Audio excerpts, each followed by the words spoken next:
Bien, muy buenas noches. Un saludo tenga a todo el pueblo de Dios y toda la iglesia que pues nos mira a través de esta ventana y que quizás es primera vez que nos mire también. Le mandamos un saludo fraternal, un abrazo en el Señor, que el Señor pues lo bendiga y que siempre lo acompañe con su gracia desde acá, desde el Ministerio Sembradores de Vida, en su sede principal en Lima, Perú, de parte pues del pastor Carlos Bentancur y mi persona, el pastor Yuri González, en este nuevo estudio bíblico, reencontrándonos porque tenía pues unas cuantas semanas que no aparecía por acá, pero lo importante no es si yo aparezco o no, lo importante es que el Señor siempre esté presente, que su palabra siempre fluya y que su Espíritu Santo acompañe siempre a todo el que esté dentro del pueblo del Señor. Eso es lo más importante. Así que bueno, hoy vamos a comenzar con un nuevo estudio bíblico y el Señor puso en mi corazón pues meditando sobre qué tema tocar, ¿no? Usted dirá, bueno, pero es que la Biblia tiene muchos temas, puede agarrar cualquiera, sí, pero siempre me gusta dejarme guiar por el Señor en ese aspecto y traer algo que no es que cualquier otro tema no sea importante, pero me gusta enfocarme en esos temas que el Señor nos alumbra, que el Señor nos ilumina el entendimiento, que nos guía por medio de su Espíritu Santo para tocar en un momento determinado, por alguna razón específica que a lo mejor el Señor lo conoce mucho más. Así que, bueno, antes de comenzar con este estudio bíblico, vamos a orar como siempre lo venimos acostumbrando a hacer. Comenzamos orando, terminamos orando para que el Señor nos guíe, el Señor nos ayude, el Señor nos ilumine en este nuevo estudio bíblico que una vez más lo invito y invita a otros para que también se conecten junto con nosotros en vivo los días martes y puedan dejar sus comentarios y sus dudas al respecto. Amén. Que adelante, Pastor Carlos, vamos a orar. Padre amado, te damos muchas gracias, Señor. Es una vez más reunirnos en tu nombre, en tu mesa, para degustar tu palabra, Señor. Sí, sí. Estamos aquí, Señor, con un corazón contrito y humillado ante tu presencia, Señor. Sé tú, Señor, guiándonos a toda verdad, a toda justicia. Pon, Señor, palabras de sabiduría, de gracia, de favor, en tu hijo el pastor Jim, para que yo estudio bíblico conforme a lo que tú hay en tu corazón, Señor, porque queremos aprender de ti, de lo que tú deseas, Señor, de lo que tú amas, de lo que tú quieres, de lo que quieres que hagamos nosotros, Señor. Guíanos, Espíritu Santo, a toda justicia, alumna nuestro entendimiento para poder aprender de ti. Le damos gracias, Señor, en el nombre de Jesús. Amén. Sí. Vamos a mirar, hemos hablado de Jesús, evidentemente, o sea que la iglesia no tiene a Jesús como centro principal de las predicaciones y de los mensajes, pero en esta ocasión quiero mirar tres facetas, si se quiere decir de esa forma, de Jesús, del Mesías, del Cristo viviente, como son el sumo sacerdote. Sé que a lo mejor aquí no se va a ver, pero aquí lo tengo anotado nada más. El sumo sacerdote, el rey y el hijo del hombre. Quiero concluir y dejar esa parte al final, porque esa frase, curiosamente, fue la frase que más usó Jesús al referirse a sí mismo. Es muy común verla en los evangelios, sobre todo de Marcos y otros más, ¿no? No es que los demás no aparezcan, pero hay uno donde aparece más que otros, donde Jesús se refería a sí mismo como en tercera persona y siempre era el Hijo del Hombre, hasta que no fuese entregado. El Hijo del Hombre vino, el Hijo del Hombre esto, el Hijo del Hombre lo otro. Y es una frase muy curiosa porque sabemos pues que por ser Jesús tiene muchos nombres más bíblicos, más, vamos a decirlo así, más poderosos, más significativos. Por ejemplo, el león de la tribu de Judá, el cordero que quita el pecado del mundo, y así hay muchos otros, ¿no?, que son más emblemáticos. Pero curiosamente, se le hace un poco énfasis en la iglesia. Debe ser porque poco se entiende por qué Jesús se veía como el Hijo del Hombre y no de otra manera. Entonces eso lo vamos a dejar, pero lo vamos a tocar porque sé que mucha va a tener mucho interés. Vamos a ver la importancia que tiene este título que Jesús usaba mucho para referirse a sí mismo, qué connotación tiene, qué beneficio nos trae a todos nosotros en la iglesia, a todos los hijos de Dios. Entonces, hoy vamos a comenzar con uno que es bastante conocido, bueno, por lo menos es mucho más conocido que el Hijo del Hombre, muchísimo más conocido, como es la figura sacerdocio que está en Jesús. Pero para poder entender qué es el sumo sacerdocio, o sea, por qué Jesús es nuestro sumo sacerdote, cuál es la connotación que tiene, la importancia y la relevancia que realmente tiene este título o este oficio, si se quiere ver también de esta forma, tenemos que irnos al Antiguo Testamento. ¿Por qué?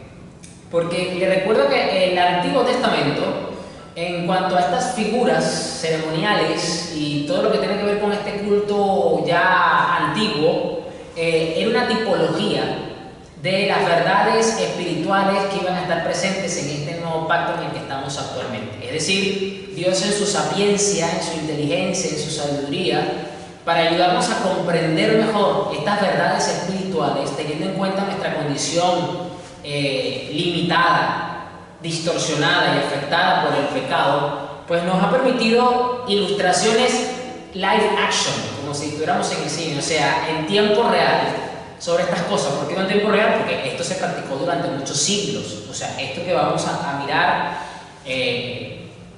estuvo muy presente en el pueblo de Israel por muchos siglos. Inclusive hoy día, en pleno siglo XXI, hay un grupo muy ortodoxo, ultra ortodoxo, se le considera inclusive, que está buscando la manera de otra vez traer de vuelta el antiguo pacto ceremonial con todo lo que implica. Es el grupo más ultraortodoxo de judíos actualmente. Entonces, esto es para que vean la relevancia, pero ellos realmente no han entendido el propósito de todas estas cosas. Entonces, para poder entender la importancia y la relevancia del sumo sacerdote, vámonos a Levíticos 8,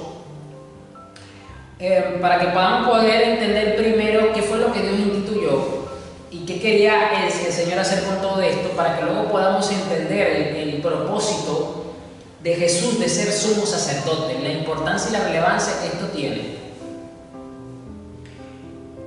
Si quiere leer, Pastor Carlos, adelante. ¿En el versículo 1? Sí, hasta el versículo 3 por ahora. Bien, yo leo la versión Reina Valera de 1960, el pastor lee otra versión. Habló Jehová a Moisés diciendo: toma a Aarón y a sus hijos con él y las vestiduras, el aceite de la unción, el becerro de la expiación, los 2 carneros, el canastillo de los panes sin levadura, y reúne toda la congregación a la puerta del tabernáculo de reunión. Ok, recuerden que el pueblo de Israel en este punto está, vamos a decirlo así, recién salidito de Egipto, recién salidito de la esclavitud de Faraón, del yugo egipcio, y está recibiendo, primero está conociendo a su Dios, al Dios de sus antepasados, que cumplió sus promesas a sus patriarcas y que le está diciendo: yo soy el Dios de Abraham, de Isaac y de Jacob, y yo soy el que los estoy sacando con brazo fuerte. Así que para ellos todo es absolutamente nuevo. Y resulta que lo único que ellos conocían era el culto idolátrico a las deidades paganas egipcias, a Osiris, a Horus, a todo ese poco de demonios, a todo ese poco de falsos ídolos egipcios. Y este Dios viene y le dice, este Dios verdadero, le viene y le dice: este es el verdadero culto que ustedes de ahora en adelante van a tener, van a practicar y lo tienen que enseñar de generación en generación. Y Dios le dice entonces a Moisés: trae a Aarón, que le recuerdo que Aarón era primo hermano de Moisés, y a sus hijos, junto con sus vestiduras sagradas. O sea, ya Dios le había mandado a hacer vestiduras a Aarón, ya las tenía puestas, ya les había dado la instrucción para hacer el famoso aceite de unción, ya le había dado instrucciones sobre las ofrendas por el pecado, ojo, por eso es que habla de el becerro, y la cesta con el pan preparado sin levadura. Y convoca a toda la comunidad de Israel para que se reúna a la entrada del tabernáculo. No voy a profundizar en los diferentes elementos que nos menciona el versículo 2, en la que están básicamente todos, sino solamente me voy a enfocar en Aarón, en sus hijos y en las vestiduras sagradas y el aceite de la unción. Solamente en eso me voy a enfocar, porque si me pongo a enfocarme en lo demás, aquí se nos va a ir la noche y amanecemos y todavía seguimos de largo. Bien, Dios le dice a Moisés: trae a Aarón y a sus hijos, junto con sus vestiduras sagradas, el aceite de la unción. Ok, vino Aarón, vino sus hijos y vino el aceite de la unción. Siempre se ha hablado del aceite de la unción desde el punto de vista de lo que es el poder de Dios, y no es un mal concepto. Ojo, esto se hay que aclarar. No quiero decir con esto que siempre se ha hablado, es porque siempre se ha enfatizado. Siempre cuando hablamos de unción estamos hablando de poder sobrenatural, de manifestaciones todopoderosas del Señor y todo aquello, pero el aceite de la unción no tenía solamente el aspecto simbólico que representaba el poder de Dios, también representaba la consagración de una persona para una determinada labor o propósito divino. ¿Okay? Esto siempre hay que tenerlo presente. Entonces, era una forma en la que simbólicamente se representaba que esa persona estaba apartada para un cumplimiento específico divino por Dios. Era como un revestimiento santo, pues. Era una marca, yo lo veo más bien porque aquí ya no tenían las vestiduras sagradas, es decir, ya las vestiduras, cualquiera que del pueblo de Israel que veía a una persona mirar estas vestiduras inmediatamente decía, es un sacerdote del Dios Altísimo. Es de la tribu de Leví. Entonces, por lógica, ya los sacerdotes marcaban, ya se diferenciaban con sus vestiduras, ¿okay? Que eran vestiduras sangradas. Entonces, el aceite de la unción era una señal también que representaba el respaldo de Dios sobre esa persona. ¿Ya? Porque si estamos hablando de poder divino, estamos hablando entonces que el Señor respaldaba a esa persona. Entonces, el aceite de la unción, por eso que usted lo ve, por ejemplo, era algo exclusivo. Era algo exclusivo que también no se vertía sobre cualquiera. Sí. Por eso usted ve con mucha frecuencia cuando, por ejemplo, Dios llamó a Saúl para ser rey, Dios llamó a David, cuando Dios se le aparece a los padres de Sansón, le dice el propósito de su hijo, y muchos otros casos que vemos en las escrituras donde se vertió aceite, era indicando esto, que había un propósito en la que esa persona iba a cumplir un rol fundamental a lo largo de su vida. Lo mismo pasó con Jesús y con muchas otras personas. Entonces, esa es la parte que quiero resaltar acá. Y entonces, continúa diciendo, los 2 carneros y la cesta con el pan preparado sin levadura. Y convoca a toda la comunidad de Israel para que se reúna a la entrada del tabernáculo. Versículo 4. Así que, adelante, por favor. Hizo pues Moisés como Jehová le mandó, y se reunió la congregación a la puerta del tabernáculo de reunión. Ok, vamos a leer ahora hasta el versículo 9. Y dijo Moisés a la congregación, esto es lo que Jehová ha mandado hacer. Entonces Moisés hizo acercarse a Aarón y a sus hijos y los lavó con agua. Y puso sobre él la túnica y le ciñó con el cinto. Le vistió después el manto y puso sobre él el efod y lo ciñó con el cinto del efod y lo juntó con él. Luego le puso encima el pectoral y puso dentro del mismo los urim y tumim. Después puso la mitra sobre su cabeza. Sobre la mitra, enfrente, puso la lámina de oro, la diadema santa, como Jehová había mandado a Moisés. Bien, aquí sí está mucho más detallado y explicado parte de la ceremonia y todo lo que ocurrió con la vida de Aarón. Esto tiene toda una importancia y una relevancia. Vamos a mirar aquí como lo dice esta versión, porque a lo mejor hay algunos términos que usted no maneja o usted no entiende. Y aquí pues quizás esta versión ayuda un poco. Estoy leyendo la NTV. Dice, así que Moisés siguió las instrucciones del Señor y toda la comunidad se reunió a la entrada del tabernáculo. Moisés les anunció, esto es lo que el Señor nos ha ordenado que hagamos. Después presentó a Aarón y a sus hijos y los lavó con agua. A Aarón le puso la túnica oficial y lo ciñó con una faja alrededor de la cintura. Lo vistió con el manto, le puso encima el efod bien asegurado con la faja decorativa. Después Moisés puso el pectoral sobre Aarón y colocó adentro el urim y el tumim. Eran 2 piedritas, por decirlo de alguna forma. Además puso el turbante sobre la cabeza de Aarón, es decir, un tipo de sombrero, de gorro. Y en la parte delantera del turbante sujetó la medalla de oro, el símbolo de santidad, tal como el Señor le había ordenado. Es decir, un apartado aquí o un añadido, un paréntesis, que el oro simbólicamente representa lo que es la santidad.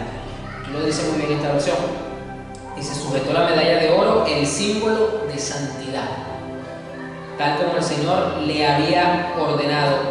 Aquí vemos todo ya el procedimiento para que Aarón empezara a ejercer su oficio principal de sumo sacerdote. Sumo sacerdote quiere decir el sacerdote principal, ¿ok? De ese momento. Era el sacerdote de turno, y como Aarón era el primero de la casa de la tribu de Leví, él fue constituido primero, y el resto de sus hijos como ya lo vemos, la tribu de Leví fue consagrada exclusivamente para todo lo que tenía que ver con la atención al culto, con atención al Señor, con el tema de las ofrendas por el pecado, con el tema de mirar si una persona era pura o no por ciertas enfermedades que la misma ley de mosaica decía si era impuro o no. Por ejemplo, si una persona aparentemente tenía lepra, tenía que ir al sumo sacerdote o al sacerdote del momento para que él lo chequease y le dijese si tenía o no lepra. Y lamentablemente, si tenía lepra, la orden, no por un criterio del sacerdote, sino porque la ley lo decía, era que tenía que salir del campamento y vivir fuera del campamento. Era una situación bastante complicada porque la lepra no tenía cura si no era de forma milagrosa. Si la persona no recibía un milagro, no se sanaba de la lepra. Pero si la persona se sanaba de la lepra de manera milagrosa, también tenía que venir al sacerdote para que éste constatara la sanidad, diese testimonio, confirmara y le dijese que entregara una ofrenda por haber recibido dicha sanidad y fuera incorporado nuevamente a las filas. Entonces, aquí vamos a mirar, vamos ahora por parte. Versículo 6. Después presentó a Aarón y a sus hijos y los lavó con agua. Es decir, así como Dios en el antiguo pacto eligió para hacer una representación de que iba a haber uno que era cabeza de familia y todos los demás iban a ser sacerdotes. O sea, ¿cuál era el propósito del sacerdote? Ya lo estamos entendiendo. Estaban consagrados y sus vidas eran solamente con el único fin de representar a Dios y de honrarle con todo lo que tenía que ver con el servicio, el culto hacia Él. Ahora lo vemos desde este punto de vista. Cristo entonces es puesto como sumo sacerdote y todos aquellos que están bajo su sangre, que forman parte de su familia como hermano mayor, son sacerdotes también. Es decir, ya no se trata de una tribu según la carne, de un grupo exclusivo, ahora se trata de un grupo mayor que está cubierto ahora por su sacrificio y que forman parte del pueblo de Dios. Entonces vemos como una analogía a escala inferior de una maqueta. O sea, yo siempre he dicho que el Antiguo Testamento y todo lo que tiene que ver con sobre todo la parte ceremonial es una maqueta a gran escala. Digo gran escala porque evidentemente es toda una nación, es todo un pueblo, son varias tribus, ¿no? En este caso la tribu de Leví, que Dios usó para darnos un mensaje. ¿Cuál es el mensaje? Bueno, que cuando nosotros entendemos y comprendemos el propósito y la función de Cristo como sacerdote, entendemos entonces que todo el pueblo también es constituido como sacerdote. Ya no es solamente un grupo exclusivo según la sangre, porque era bueno, si tú eres descendiente de Aarón, entonces tú eres de la tribu de Leví y obligatoriamente estás obligado a ser sacerdote, porque esa fue la orden. Ya no, ya eso quedó invalidado. ¿Por qué? Porque lo que señalaba eso es que el sumo sacerdote, que es Cristo, que fue puesto por Dios delante del pueblo, en el cual todo el pueblo se reúne, así como el pueblo de Israel se reunió alrededor de Aarón para ver su oficio sacerdotal. Ahora todo el pueblo de Dios se reúne alrededor de Cristo para verlo como sacerdote. Y entonces todos los hijos de Aarón, sus hijos, sus nietos, sus bisnietos, y etc., todas las generaciones, no sé cuántas generaciones de Aarón fueron, somos sacerdotes. Ahora es por la fe en Cristo que todos somos constituidos como sacerdotes también. Eso era el mensaje que anunciaba todo esto. Aarón le puso la túnica oficial y lo ciñó con una faja alrededor de la cintura.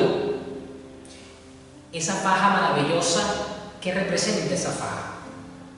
Esa faja significa la justicia.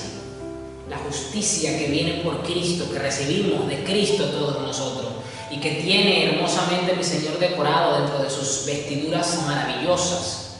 Todas estas cosas. Lo vistió con el manto, le puso encima el efod bien asegurado con la faja decorativa. Este efod, después Moisés puso el pectoral sobre Aarón y colocó adentro el urín y el tumín. Es decir, el sumo sacerdote tenía una particularidad que no la aportaban los demás sacerdotes, sino solamente el sumo sacerdote porque era el que entraba al lugar santísimo y representaba a la humanidad delante de Dios. Tenía esta particularidad. Y aquí quiero hacer una acotación muy puntual. Recuerden que esto todavía está a una escala pequeña, porque está a nivel del pueblo de Israel solamente. Entonces, en el pectoral solamente tenía las piedras, 12 piedras, que cada una de las piedras representaba a una de las tribus. Entonces, el sumo sacerdote entraba delante de la presencia de Dios y allí intercedía y clamaba por cada una de las tribus, por representación de cada una de esas tribus, ¿ok? Delante de Dios. En Cristo, como nuestro sumo sacerdote, Él ya no intercede solamente por un grupito étnico, sino el que Él intercede ahora por todos aquellos que son su pueblo, sobre todos aquellos que están bajo el pacto, no bajo la sangre de Abraham, no bajo el linaje de Aarón, sino bajo la sangre de Cristo, bajo el linaje de las promesas de Dios, que es en Cristo Jesús.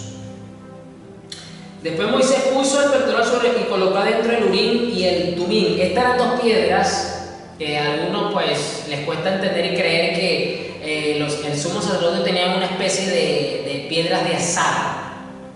Lo que pasa es que, claro, el concepto que nosotros tenemos actualmente de juegos de azar es un poco distinto al concepto que tenían estas personas. Siempre cuando usted escucha hoy día juegos de azar, usted lo asocia con casino, usted lo asocia con bingo, hasta con cierto tipo de actividades ilícitas inclusive. Algo que dista un poquito distante de este tipo de juegos con este tipo de azar. Pero eran dos piedras por las cuales pues, el sumo sacerdote tenía una forma de discernir cuál era la voluntad de Dios para ciertos momentos, ¿no? Pero además de echar suertes.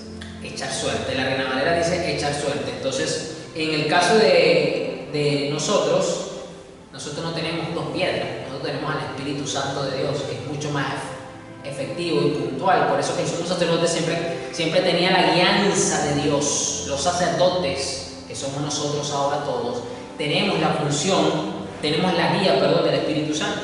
Además puso el turbante sobre la cabeza de Aarón. Esto es muy significativo porque venimos de una serie en la que Dios nos habló sobre lo que es tener la mente de Cristo, lo que implica tener la mente de Cristo, los diferentes estados de la mente, los diferentes tipos de mente que existen según la Biblia. Y es muy significativo que aquí, dentro de la tipología antigua, Dios le haya dicho a Moisés que le ponga a Aarón sobre parte de su vestidura, parte de su vestimenta, que le haya puesto un turbante sobre la cabeza de Aarón. Esto es muy significativo, porque precisamente ayer tuvimos, el domingo concluimos esa maravillosa serie con Santa Cena acá en la iglesia. Y yo recuerdo que dentro de la oración, yo dije que gracias a la corona de espinas de Jesús, nosotros podemos tener una mente santificada.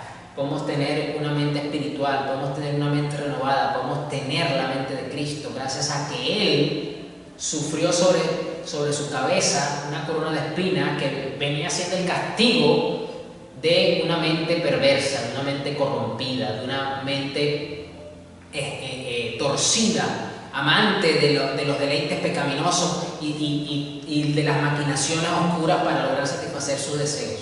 Ese fue el castigo, una corona que Él llevó por todos nosotros. Entonces, gracias a esa corona, nosotros no solamente podemos tener una mente espiritual, sino que podemos tener sobre nuestras cabezas un turbante, podemos tener sobre nuestra cabeza la influencia celestial, podemos tener sobre nuestra cabeza la luz que nos trae el Espíritu Santo, podemos traer sobre nuestra cabeza un poco de percepción y entendimiento sobre la gloria celestial. Y no tinieblas, no oscuridad, no confusión, no nada, sino paz, gozo, alegría.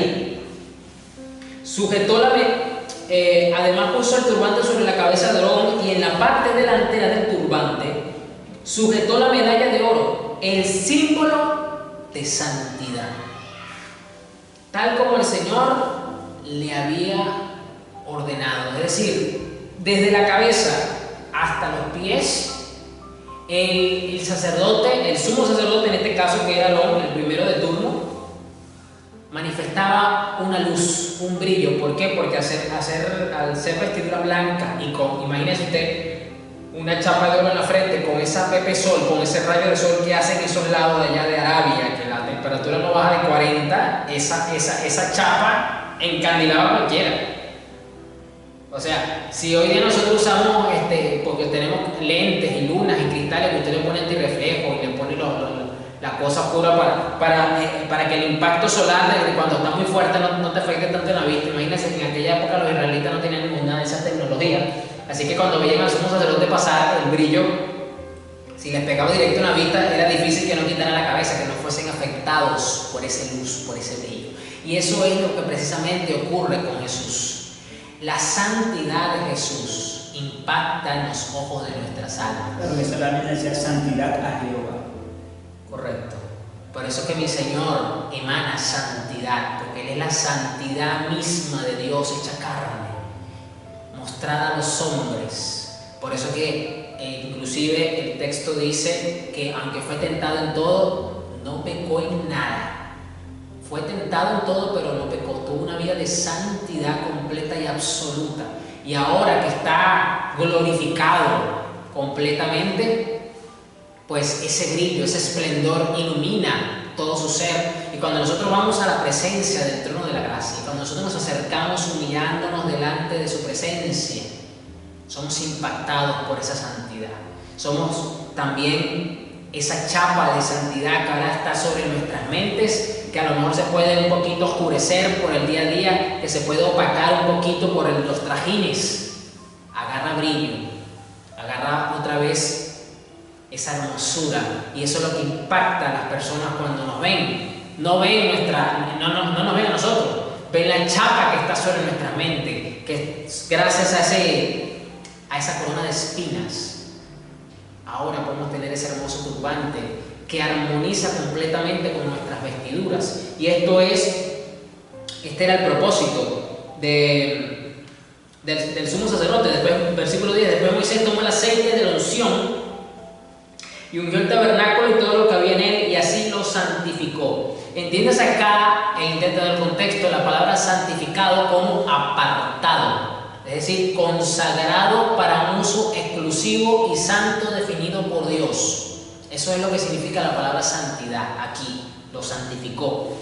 Roció el altar 7 veces con el aceite y de esta manera lo ungió con todos los utensilios, al igual que el lavamanos y su base para santificarlo. Versículo 12.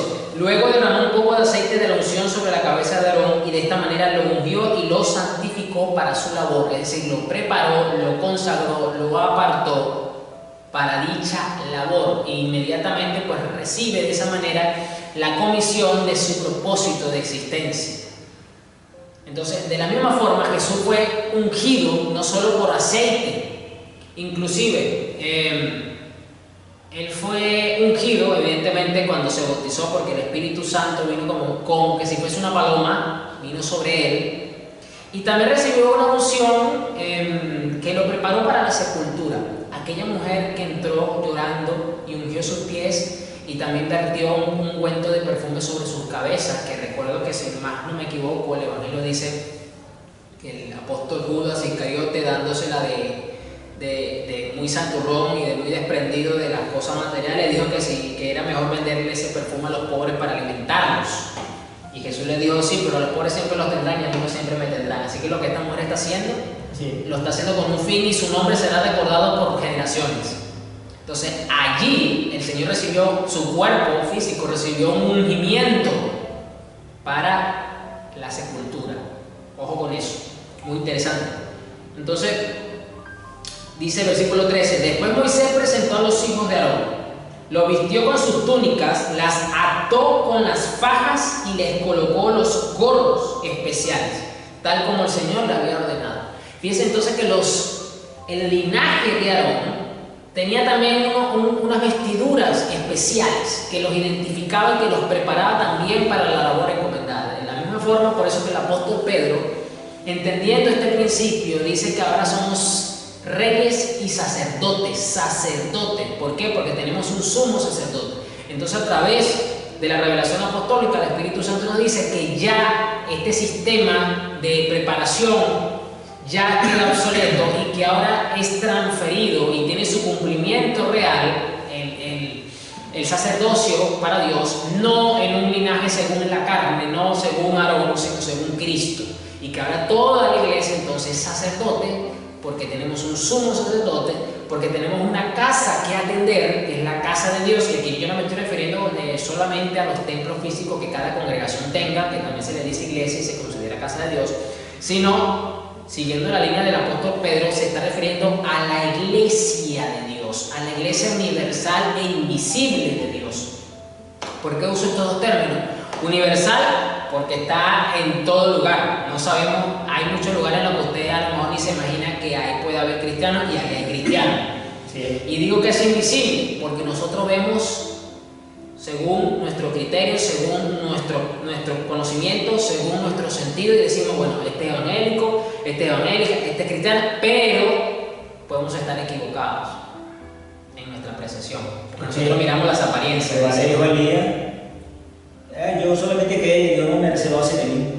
Entonces, el hilo ignorado. Entonces nosotros juzgamos según lo que yo acabo de decir, pero digo invisible porque el que realmente conoce quién es iglesia y quién no es iglesia es Dios.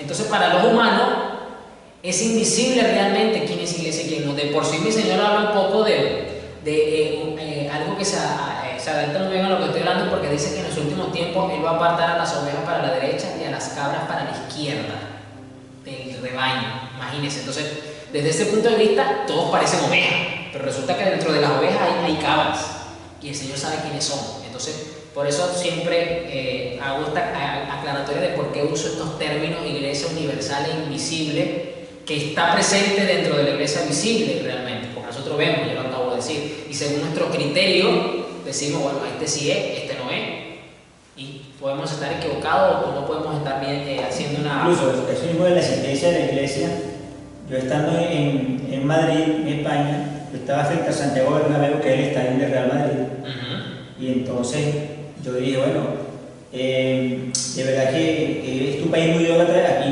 no veo a nadie en la iglesia, no veo a nadie predicando, no veía a nadie, pero cuando llegué al hotel, encendí la televisión, había un canal cristiano, y resulta que muy cerquita donde yo estaba una iglesia cristiana haciendo un evento, había como 500 personas.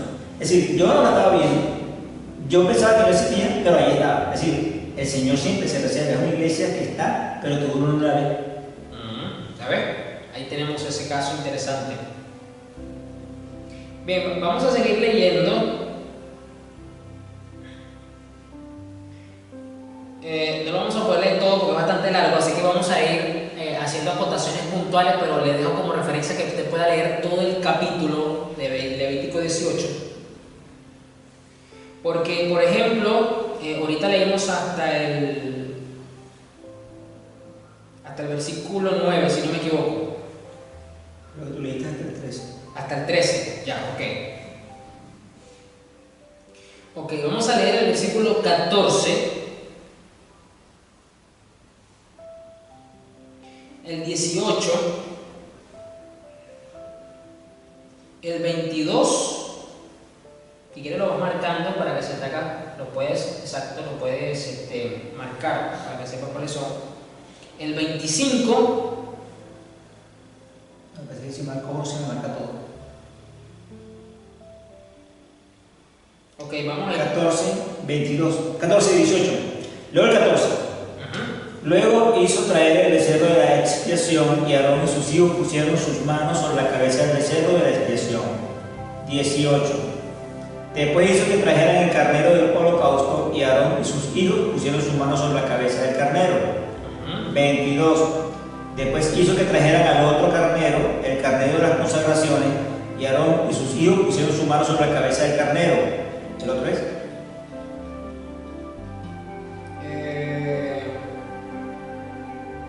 El 30.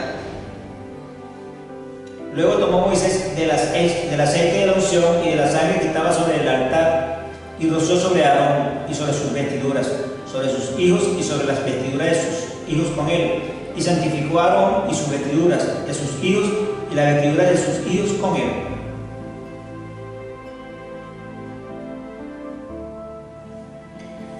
Bien, fíjense que curiosamente dentro de esta ordenación, como como lo dice esta versión, dentro de esta ceremonia de ordenación sacerdotal, Aarón y sus hijos pusieron las manos sobre los becerros, pusieron las manos sobre los chivos expiatorios, recibieron sobre sí mismos la sangre, fueron ungidos con aceite. ¿Qué quiere decir todas estas cosas? Que ellos fueron limpiados por la sangre. El hecho de poner la mano sobre los animales era una forma de transferir el pecado simbólicamente de ellos sobre el animal. Por eso que el sacerdote ponía la mano sobre el cordero. Por ejemplo, la familia venía con el cordero y el jefe de familia ponía la mano sobre el cordero y el sacerdote ponía la mano sobre el cordero, hacía una oración y mataban al animal. ¿Por qué? Porque se decía que los pecados entonces de este grupo familiar fue puesto sobre el animal y fue degollado. Pero ya sabemos que Dios dice que la sangre de los animales no podía quitar realmente el pecado, sino lo que hacía era taparlo. Y por eso tenían que hacerse constantemente sacrificio, hasta que vino el sacrificio perfecto y único que podía quitar el pecado para siempre de redención, que es el de Cristo. Entonces acá vemos cómo los sacerdotes también participaban de esta ceremonia, porque ya lo acabamos de leer de forma salteada.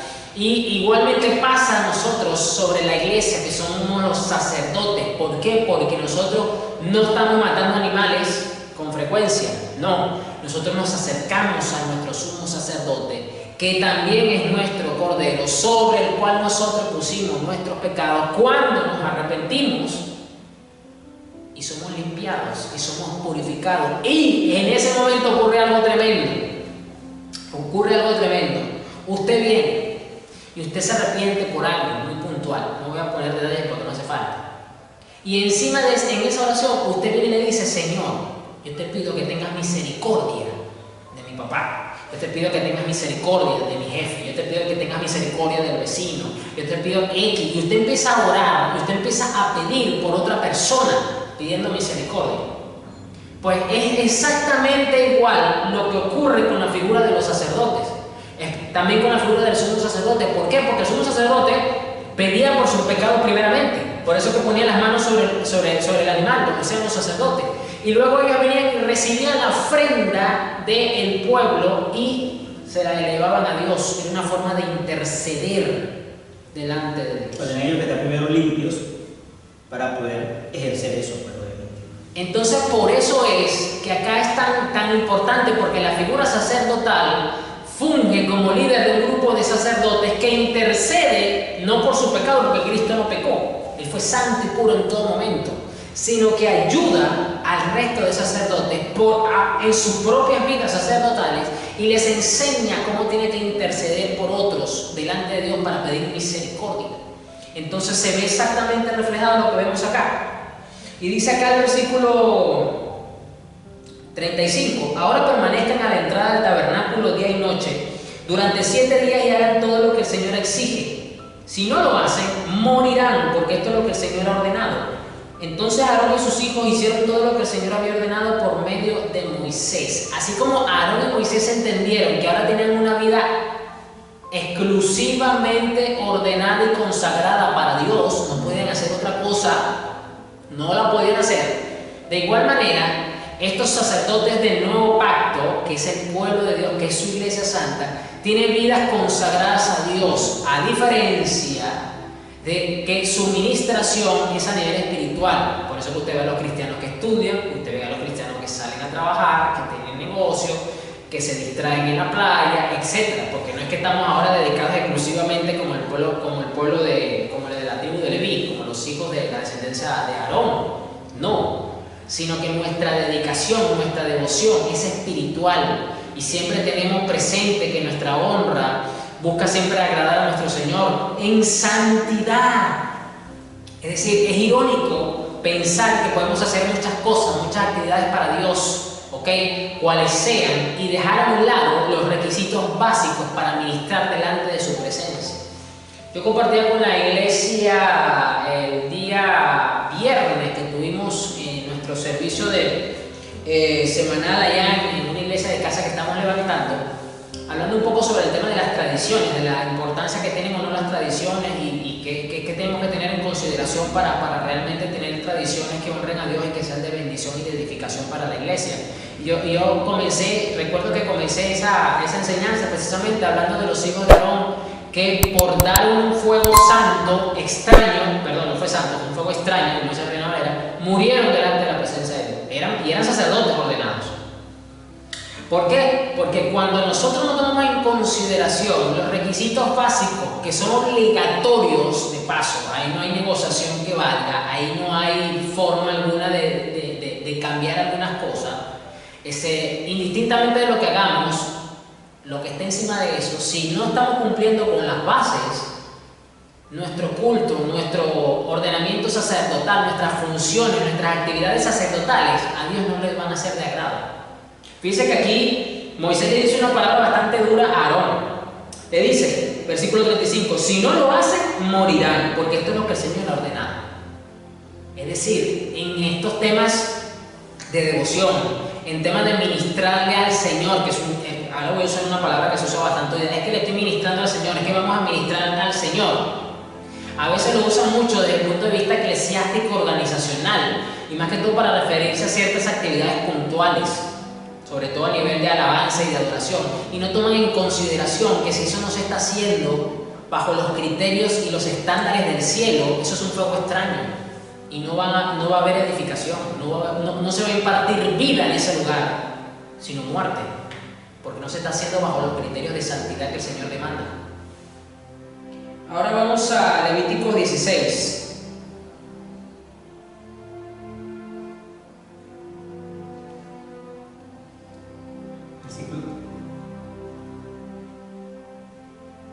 Versículo 1 hasta el 2. Habló Jehová a Moisés después de la muerte de los dos hijos de Aarón, cuando se acercaron delante de Jehová y murieron. Y Jehová dijo a Moisés, di a Aarón tu hermano, que no en todo tiempo entre en el santuario detrás del velo, delante del propiciatorio que está sobre el arca, para que no muera, porque yo apareceré en la nube sobre el propiciatorio. Bien, este capítulo se titula El Día del Perdón, así dice esta versión. Dice, el Señor habló a Moisés después de la muerte de los dos hijos de Aarón, lo que acabo de mencionar, los que levantaron un fuego extraño, quienes murieron luego de haber entrado y quemado un fuego equivocado en la presencia del Señor. El Señor le dijo a Moisés, advierte a tu hermano Aarón que no entre cuando quiera en el lugar santísimo que está detrás de la cortina interior. Fíjese que encima de la advertencia que recibió por el pecado de sus hijos que murieron al instante, recibe otra advertencia como sumo sacerdote y le dice que ni se le ocurra asomarse para tomarse una selfie con el fondo ni siquiera del lugar santísimo, que ni siquiera mete el palito para hacer un en vivo para que la gente vea, ni se le ocurra hacer esto, porque no puede hacerlo cuando a él le parezca. Adviértelo a tu hermano Aarón, porque si lo hace va a morir, pues allí está la tapa del arca, el lugar de la expiación, es decir, el lugar donde se tapaba el pecado. Allí estaba Dios. Entonces, si nosotros tenemos realmente un respeto reverente por el Evangelio, y recuerden que el Evangelio no es más que la muerte de Jesús, esa es la médula del Evangelio y su resurrección, nosotros no podemos tomar a la ligera entonces las actividades ministeriales que hacemos. En lugar de la expiación, y yo mismo estoy presente en la nube que está sobre la tapa de la expiación. Nosotros tenemos que tener de verdad temor de Dios cuando nosotros ministramos al Señor, porque el Señor está ahí presente, porque eso es una ofensa al sacrificio de su Hijo. No es cualquier cosa. Así como el sumo sacerdote tenía que tener una alta reverencia y respeto por entrar al lugar santísimo, porque ahí estaba representada la mismísima presencia de Dios y estaba el lugar donde se tapaban los pecados. Imagínense, ¿cómo nosotros entonces podemos tener tan poca reverencia cuando nos acercamos al Señor y ministramos su nombre santo a los demás? Cuando Aarón entre, versículo 3, en la zona del santuario, deberá seguir fielmente estas instrucciones. A ver, ¿qué tenía que hacer Aarón cuando entrara al lugar santísimo? Deberá llevar un becerro para una ofrenda por el pecado y un carnero para una ofrenda quemada. Las ofrendas quemadas eran adoración y el becerro era por el pecado. Por eso una de las cosas cuando nosotros nos presentamos delante de Dios como sacerdotes es que tenemos que venir en una convicción de arrepentimiento, de humildad, para que el Espíritu Santo nos ilumine si nos tenemos que arrepentir de algo, porque nuestro corazón es engañoso.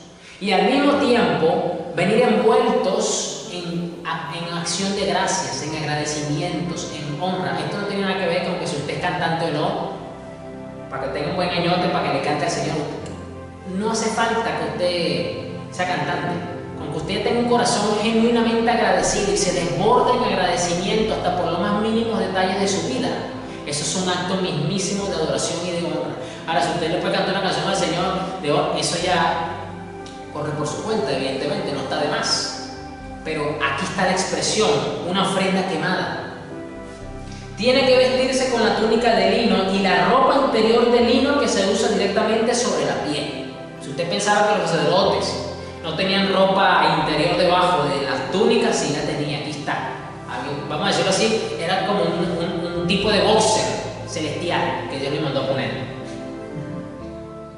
Amarrará la faja de lino a su cintura y se pondrá sobre la cabeza el turbante de lino. Estas son vestiduras sagradas, por lo que deberá bañarse con agua antes de ponérsela. No sabemos los hábitos sanitarios de los israelitas. Me imagino que con tanto calor a lo mejor les gustaba estar frescos. Y sobre todo si tenían el oficio pastoral, que era bastante demandante y sucio por estar entre los animales. Pero fíjese lo interesante, que Dios le manda aquí al sacerdote a que tenía que bañarse bien antes de ponerse la vestidura sacerdotal. Este pequeñito detalle yo no lo tenía presente, pero me lo vine a descubrir luego que repasé varias veces esta lectura. No sé cómo lo dice esa versión, pastor. 4. Ajá. Se vestirá la túnica santa de lino y sobre su cuerpo tendrá calzoncillos de lino, y se ceñirá el cinto de lino, y con la mitra de lino se cubrirá. Son las santas vestiduras, con ellas se ha de vestir después de lavar su cuerpo con agua. Piensa que dice, después de lavar su cuerpo con agua, tenía que estar bien lavado. Aarón deberá tomar de la comunidad de Israel 2 chivos para la ofrenda por el pecado y un carnero para la ofrenda quemada. Aarón presentará su propio becerro como ofrenda por el pecado para purificarse a sí mismo y a su familia, y así serán justos ante el Señor. Es decir, la justicia de la que habla acá es un estado de inocencia, de que no tienes culpa sobre el pecado. De eso se trataba esta ofrenda, que ya sabemos que no quitaba el pecado, sino que lo tapaba. Y por eso tenía que hacerse ofrenda tras ofrenda. Número 1, por la imperfección del pacto representado acá. Y número 2, porque cada una de estas ofrendas apuntaba y señalaba al sacrificio perfecto que se quitaba el pecado. Jesús nunca necesitó presentar una ofrenda por sí mismo, porque Él no cometió pecado. A diferencia de este sacerdote, que sí cometía pecado, nuestro sumo sacerdote perfecto no cometió pecado. Más bien, Él fue la ofrenda también por el resto de los sacerdotes, por el resto de su pueblo. Él es la ofrenda mismísima de adoración que a Dios le agrada. Tanto así, que en el día que se bautizó, el Padre dijo: este es mi Hijo amado que me agrada mucho, dice una versión.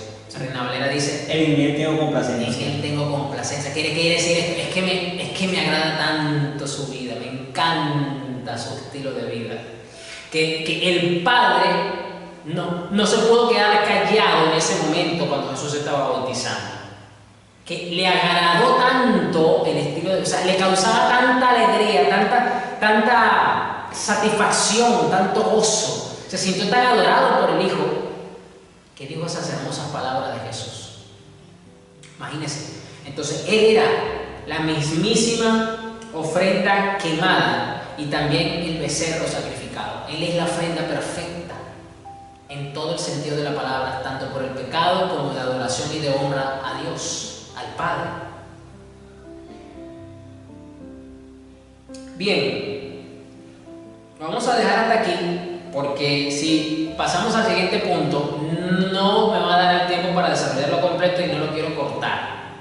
Entonces, en esta primera parte vimos la importancia y la relevancia que tenía el sumo sacerdote y los sacerdotes y cómo tenían que presentarse delante de Dios, a dónde tenían que entrar, cómo fue su proceso ceremonial de activación sacerdotal, de inicio sacerdotal en función de Aarón y compañía. Y lo que él tenía que hacer, a pesar de ser sacerdote, fíjese, si usted pensaba que como somos sacerdotes no tenía que dar ofrenda de ningún tipo, porque eso era para los pecadores del pueblo, no. Los sacerdotes eran los primeros que tenían que presentar ofrendas, tanto de becerro como de incienso quemado.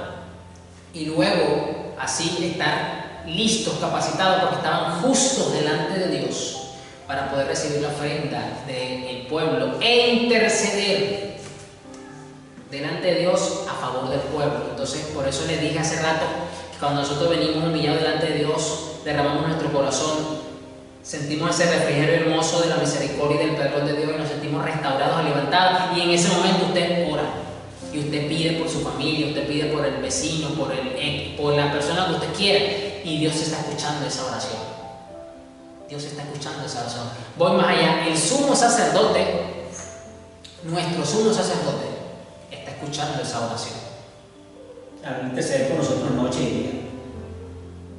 A diferencia del sumo sacerdote, pues que lo tenían que ir a despertar porque estaba consagrado, pero no estaba 24/7, tenía que dormir, tenía que comer. Entonces, si había una emergencia o algo, lo tenían que ir a despertar, a consultarle a él. Entonces, habría que esperar que el sumo sacerdote no solo se despertara, sino que se pusiera toda la indumentaria encima para entonces darle, nosotros decimos aquí, cuando le damos lobby, cuando le damos acceso, entrada.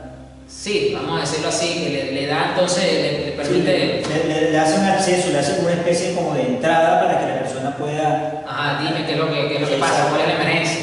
Nuestro sumo sacerdote no está durmiendo, no necesita dormir, ya no, durmió, sabe lo que es dormir porque pasó 33 años. Necesitamos un protocolo para eso.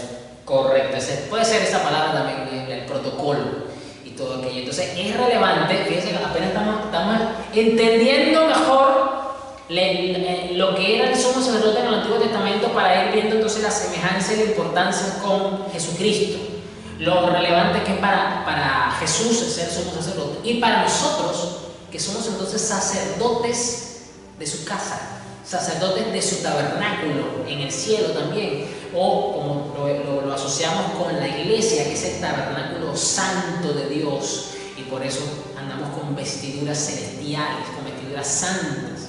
Amén. Entonces, el pastor quería hacer un último comentario para ir finalizando. Solamente uno más.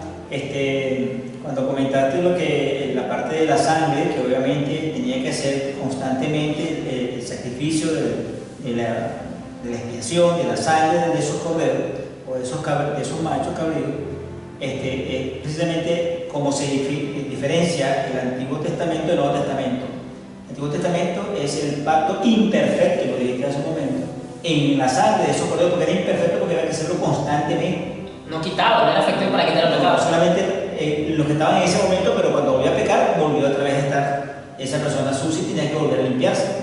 Entonces, el Antiguo Testamento, pacto imperfecto en la sangre de los corderos, y el Nuevo Testamento, pacto perfecto en la sangre del cordero, que más adelante se puede ampliar todo esto, obviamente, porque es el pacto en la sangre de Cristo, que una vez y para siempre borró todos los pecados, limpió todos los pecados. Bien, así que lo invito, lo motivo a que nos siga, a que comparta, a que venga y deje sus preguntas, sus comentarios sobre este tema que vamos a estar mirando bastante desde el origen, desde los inicios de todas las cosas, desde donde empezamos a mirar, desde donde nos empiezan a señalar el sacrificio perfecto de un sacerdote, que es en el Antiguo Testamento, la ley ceremonial y todo aquello, para mirar este hermoso rol, oficio, título, faceta, póngale el término que usted quiera, a Jesús como sumo sacerdote. Es decir, Jesús permitió que un grupo de personas durante muchos siglos fungieran sobre este rol, les dio instrucciones para que lo aplicaran al pie de la letra con el único fin de que entendieran y comprendieran lo que Él iba a hacer, una de las cosas que Él hace. Entonces, si mi Señor invirtió tanto tiempo, permitió que se invirtiera tanto tiempo en esto, que se explicara todo esto, que se elaborara todo este protocolo para poder explicarnos a nosotros una verdad espiritual relacionada a Él, esto es muy importante y la iglesia debe de considerar entonces este tema con toda la importancia y la relevancia que el Señor le está dando. Amén. Amén. Así que bueno, vamos a orar. Padre, te damos muchas gracias, Señor, por permitirnos escudriñar tus escrituras, Señor. Gracias, Señor, porque nos estás permitiendo ver cada día, cuando profundizamos en el conocimiento de la palabra, los principios eternos, Señor, con la cual se basa la Escritura, con la cual tu iglesia es un fundamento, Señor, porque el Nuevo Testamento tiene como fundamento el Antiguo Testamento. Gracias, Señor, por esta, digamos, esta visión de lo que era el tabernáculo, de lo que eran los sacerdotes, porque es el principio, es la sombra de lo que iba a ser nuestro Señor Jesucristo como sumo sacerdote. Gracias, Señor, por el privilegio de poder entender tu palabra, administrarla, enseñarla y aprenderla. Te damos gracias y te bendecimos, Señor, en el nombre de Jesús. Amén. Bueno, Dios me lo bendiga. Nos vemos el próximo martes. Bendiciones.